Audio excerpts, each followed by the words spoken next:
দেখো আমিও সে যে মেয়েটা পথের উপর লুটিয়ে আছে, যে মেয়েটা দিনের আলো।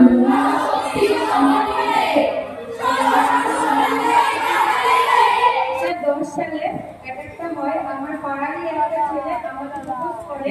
আমি সেটাতে না বলি, না বলার কারণে আমার মুখে অ্যাসিডটা ছুঁড়ে দেওয়া। সবাইকে আরো একটা পুজো পরিক্রমা ব্লগে স্বাগত।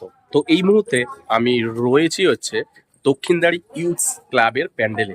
এবছর এনাদের যে ভাবনা সেটা হলো দহন, অর্থাৎ নারীদের প্রতি যে অত্যাচার, অর্থাৎ যে অ্যাসিড অ্যাটাক হয় সেই জিনিসটা নিয়ে কিন্তু পুরো প্যান্ডেলটা করা হয়েছে। পুরো প্যান্ডেলে তোমাদের লাইভ পারফরমেন্স কিন্তু হয়েছে, সেটা কিন্তু তোমরা দেখতে হবে। তো চলো তোমাদেরকে দেখাচ্ছি। তো ভেতরে ঢুকেই দেখো এখানে সব নারীরা রয়েছে, তারা প্রতিবাদ করছে এরকম একটা কিছু। একজন সাহসী মেয়ে মানেই বিপ্লব। দেখো এখানে লেখা আছে no means no, one girl with encourage is revaluation. এখানে লেখা দেখো অ্যাসিড সংহিতা বন্ধ হোক, নিরবতা নারীদের রক্ষা করবে, এরকম সব কিছু দেখো সব লেখা রয়েছে কিন্তু এরকম এই দিকটায় রয়েছে।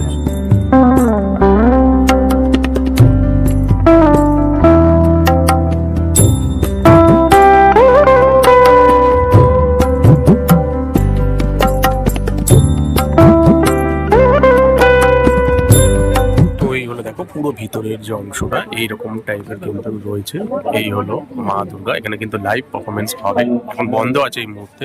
এই হলো পুরো ভিতরের যে অংশটা পুরো এরকম রয়েছে। আর এইখানটা দেখো সব ভাঙা, কিন্তু অনেক মহিলাদের নাক মুখ ভাঙা, এরকম টাইপের অনেক কিছু কিছু বোঝাতে চাইছে।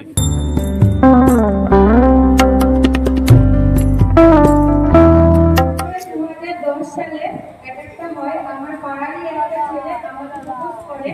আমি সেটাতে না বলি, না বলার কারণে আমার মুখে অ্যাসিডটা ছুঁড়ে দেওয়া হয়। তারপর থেকে শুরু হয় আমার জীবনের আসল লড়াই। আমার 25টা সার্জারি হয়, প্রায় 5 থেকে 6 বছর আমার ট্রিটমেন্ট চলে।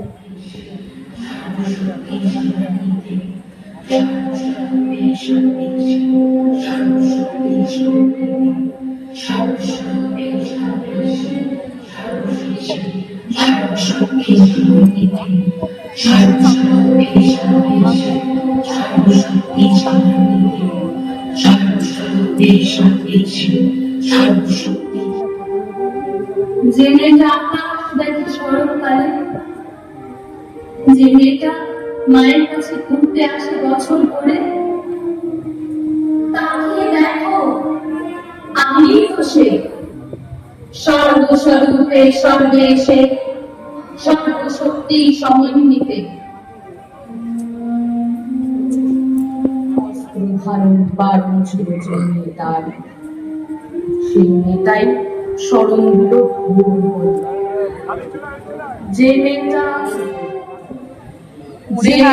শপথ নিয়ে নিজের জীবন খুলছে করে, তাকে দেখো আমি তো সে সর্বস্বরূপে সর্বেশে মেয়েটা।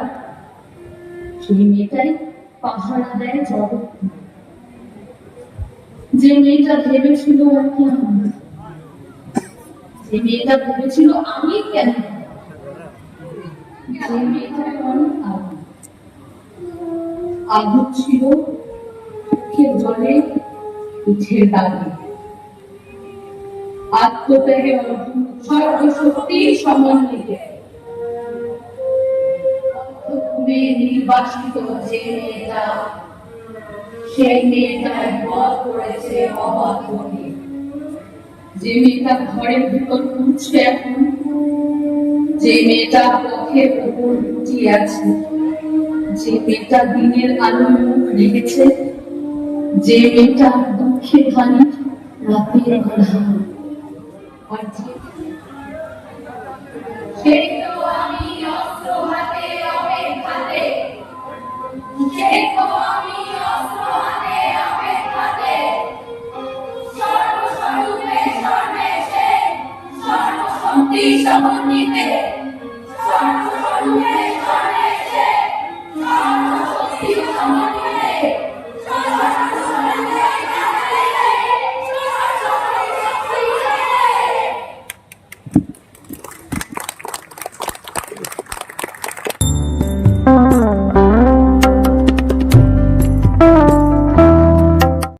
তো আজকের এই ভিডিওতে আমি তোমাদের দেখালাম দক্ষিণদারি ইউথসের প্যান্ডেল কিভাবে সেজুরে, দেখলে তোমরা ভেতরে কিন্তু লাইভ পারফরমেন্স হয়েছে এবং এখানে একজন নারী রয়েছে যার ওপর এই অ্যাসিড অ্যাটাকটা হয়েছিল, তিনি তার ব্যাপারটা সমস্ত কিছু খুলে বললেন, বুঝতেই তো পারলে সমস্ত কিছু। তো যাই হোক, কেমন লাগলো তোমাদের আজকের এই প্যান্ডেলটা অবশ্যই কিন্তু আমাকে কমেন্ট সেকশনে কমেন্ট করো। তো আজকের মতন ভিডিওটা আমি এখানেই শেষ করলাম, চলে আসবো আমি আরো একটা পুজো পরিক্রমা নিয়ে, ততক্ষণের জন্য টাটা।